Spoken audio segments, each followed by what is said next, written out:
warahmatullahi wabarakatuh. Perkenalkan, nama saya Emfuzun Azima. Saya dari kelas KPID, nomor NIM 1930501114. Nah, kali ini saya akan menjawab pertanyaan untuk soal ujian tengah semester dari mata kuliah retorika dan public speaking. Baik, langsung saja kita mulai. Pertanyaan yang pertama, apakah penting mempunyai keterampilan berbicara di depan publik? Dan apa manfaat yang bisa saudara rasakan? Oke, menurut saya berbicara memiliki keahlian di berbicara di depan publik itu sangat penting. Kenapa? Apalagi karena itu bisa membantu kita berbicara efektif dengan efektif. Contoh saja di perkuliahan, ketika kita menyampaikan satu presentasi, kita bisa saja lancar dalam menyampaikan presentasi tersebut dengan keahlian public speaking kita. Nah, kemudian apa manfaat dari public speaking itu? Yang pertama, itu bisa menambah kepercayaan diri kita ketika kita berinteraksi dengan kawan ataupun kita mencari kawan yang bahkan kenal seperti itu. Yang kedua, ketika kita bisa berbicara public speaking, manfaat yang dirasakan adalah ketika kita presentasi itu berjalan lancar. Nah, jadi ketika presentasi berjalan dengan lancar, pesan yang disampaikan efektif, maka feedback yang kita inginkan itu bisa tercapai seperti itu. Kemudian pertanyaan yang kedua, agar presentasi atau pidato yang saudara lakukan efektif, elemen apa yang bisa saudara lakukan agar sukses berbicara di depan publik? Oke. Elemen apa yang bisa membantu untuk berbicara di depan publik? Oke, yang pertama itu adalah menguasai materi terlebih dahulu.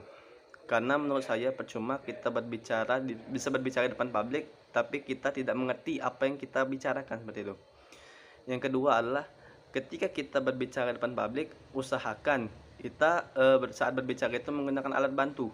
Bisa saja menggunakan tangan atau alat-alat bantu seperti pena, HP yang lainnya yang bisa membantu kita berbicara dengan publik itu ya.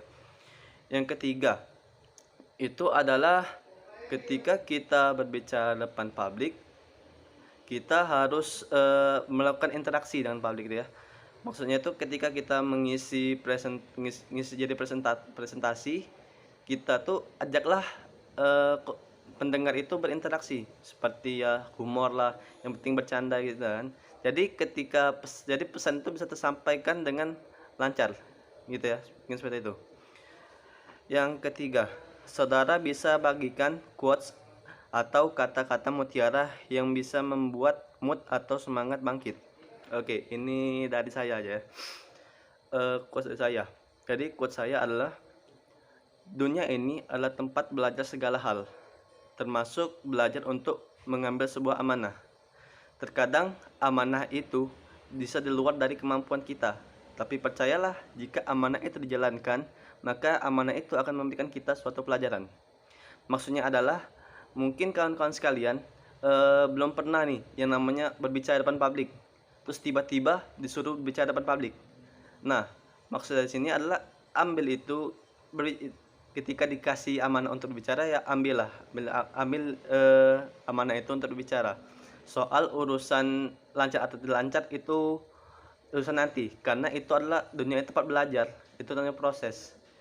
Kemudian ketika sesudah itu sudah bisa berbicara, misalnya kita sudah memiliki suatu amanah, nanti amanah itu bisa memberikan suatu pelajaran. Mungkin seperti ini. Ketika kita tidak biasa ngomong depan orang, nah tiba-tiba disuruh ngomong depan orang, nah selesai kita ngomong depan orang, nanti kita bisa pelajaran. Bisa jadi ketika ya seperti ini ya kalau bicara dengan orang nih yang nggak pernah, pelajaran yang tidak pernah kita dapatkan. Mungkin seperti itu. Mungkin itu dari saya. Apabila ada salah kata saya mohon maaf. Kepada Allah saya mohon ampun. Wabillahi taufiq wal hidayah. Wassalamualaikum warahmatullahi wabarakatuh.